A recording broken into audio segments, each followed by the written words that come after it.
Ako pala si Marcelino Siros Miron from Davao City, 46 years old. Kinonsulta ko ng doktor, sabi po ng doktor po, ang sakit ko po ay isang kidney stone. So pag hindi maagapan daw, mahirap na. Kaya nag-suggest siya sa akin yung doktor po na i-dialysis po ako. Sabi ko, wala naman akong pera pang dialysis. Tapos, yun, nag-isip ako. Sabi ko, pag pumirma ako ng kontrata na i-dialysis ako, mahirap na. Kasi pag sinabi po ng doktor na temporary, pag temporary, sa isip ko po, tuloy-tuloy na yun eh. Tapos wala akong pera pang dialysis. Kaya, sinubukan ko po na uminom ng barley po. Sa isang araw, 3 bihis po ako uminom. At saka sa ikatatlong araw po, yun, na-feel ko na may lunas talaga. At saka, pinuntahan ako ulit ng doktor po.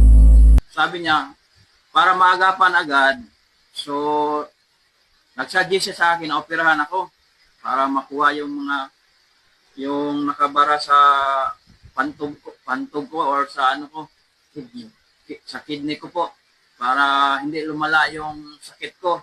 Sabi ko, pag inooperahan po ako, mahirap na, hindi ako masyadong makagalaw. Wala man akong pera po, kasi mahirap talaga ang buhay. Kaya yun, sabi ko sa sarili ko, iinom na lang talaga ako ng barley. Kasi po, may nagbigay na po sa akin na naawa at saka nilibre po ako. Kaya yun, pinagpatuloy ko po pag-inom ng barley. Sa awa ng Diyos po, sa ikapitong araw po, yun, dumanas ako ng mabuting pag-ihi. Yun, nakapupo na po ako. Kaya yung sakit na inaano ko sa katawan ko, parang may lunas talaga.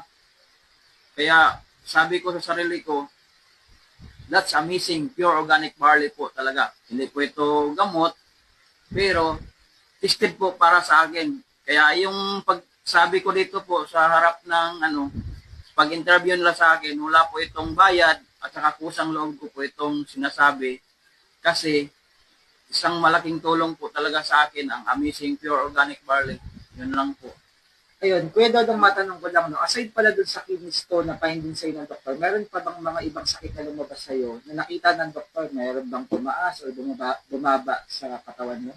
Actually, yung yung creatinine ko ay tumaas talaga, umaabot ng 600. Mm-hmm. Tapos, may diferensya din kasi yung hemoglobin ko bumaba. Kaya, yun, napipil ko yung katawan ko, yung na-confine ako, hindi ako makagalaw kasi puro sakit. Kahit saan ako mahawakan, dinadaing ko ang sakit talaga. Kaya, yun, sabi kasi ng kaibigan ko, yung nagturo sa akin na para mabilis ang lunas, uminom ako, yung isang timpla, 2 sachet po yung iniinom ko. Kaya sa isang gabi, nakaubos ako ng 5 or 6 po na sachet.